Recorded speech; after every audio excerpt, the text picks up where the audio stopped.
Dulu pas aku masih kuliah itu pernah telat masuk ruang ujian. Nah, waktu itu salah satu mata kuliah yang aku ambil itu multimedia.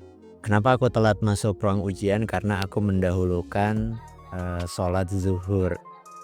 Aku nggak tahu ya, memang saat itu ada aturan kalau misalnya kita telat sedikit aja, telat masuk ruang ujian, mungkin seingatku itu 5 atau 15 menit itu telat, maka kita nggak bisa ikut ujian. Cuma waktu itu bertepatan dengan azan sholat zuhur.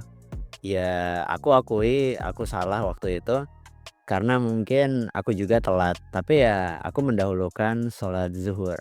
Nah, akhirnya aku sholat, setelah aku sholat selesai aku langsung segera masuk ruang ujian. Dan dilarang masuk karena telat. Apa yang terjadi ya, aku pulang ke kos-kosan, ya lanjut seperti hari-hari biasanya, mungkin buka laptop. Aku lupa saat itu belajar untuk ujian besok atau apa. Yang jelas nggak sampai 2 hari aku dihubungi sama dosenku. Temanku yang ngabari, kamu dipanggil dosen, diminta ke ruangannya. Nah, akhirnya aku langsung datang ke ruang dosen dan akhirnya ditanya, "Kok kenapa telat masuk ruang ujian?" "Oh iya, saya kemarin ya telat masuk ruang ujian ya karena memang pas azan zuhur sholat." Tahu-tahu aku langsung dikasih lembar soal ujian, "Monggo Mas, silakan dikerjakan soal ujiannya. Nanti kalau udah selesai bawa lagi ke ruang dosen." Alhamdulillah gitu kan, saya kerjakan soalnya di kos-kosan.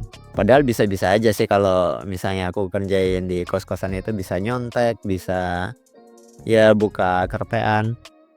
Tapi ya aku berusaha untuk jawab dengan jujur. Dan alhamdulillah tetap dapat nilai ujian. Jadi mungkin kalian pernah mengalami kondisi-kondisi yang seperti yang aku lakukan. Kalian lebih mendahulukan sholat, lebih mendahulukan Allah dibandingkan hal-hal yang sifatnya duniawi. Ya dalam tanda kutip, kita punya ini ya pandangan masing-masing yang terkait duniawi.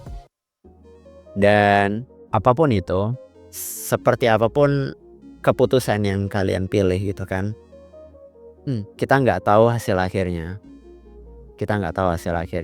Meskipun ada ceramah-ceramah atau mungkin guru-guru kita, ustadz-ustadz kita mengatakan dahulukan Allah. Tapi bagaimana Allah memandang kita, bagaimana Allah itu mengapresiasi usaha kita, effort kita, kita sampai kapanpun nggak akan tahu hasil akhirnya. Yang jelas adalah lakukan saja dan terima konsekuensinya. Dan kejadian yang sama itu tidak akan terulang kembali gitu kan. Karena ada kondisi tertentu ya aku mendahulukan hal yang duniawi dibandingkan Allah. Ya semoga ada pelajaran yang bisa kalian ambil gitu. Kalau di seri anime Attack on Titan, kalian pasti ingat bagaimana cerita masa lalu seorang kapten Levi. Ya seperti itulah konsekuensi dari keputusan. Kalau kita ragu, ada hasil akhirnya. Kalau kita mengambil suatu keputusan, itu juga ada hasil akhirnya. Tapi hasilnya seperti apa, nggak ada yang tahu. Yang jelas kita bertanggung jawab dengan apa yang kita pilih. Kalau kalian suka dengan konten-konten storytelling dari aku, jangan lupa like dan kasih komentar kalian. Dukung aku dengan klik tombol subscribe. Aku Zunun Sulaiman, sampai ketemu lagi. Assalamualaikum.